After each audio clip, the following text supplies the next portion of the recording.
فلا صدق ولا صلى ولكن كذب وتولى ثم ذهب إلى أهله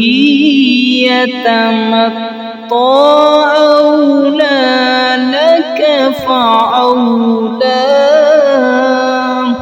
أيحسب الإنسان أن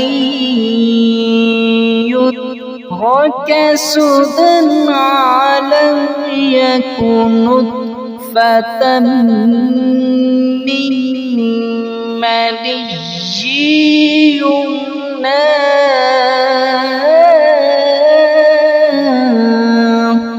ثم كان علقة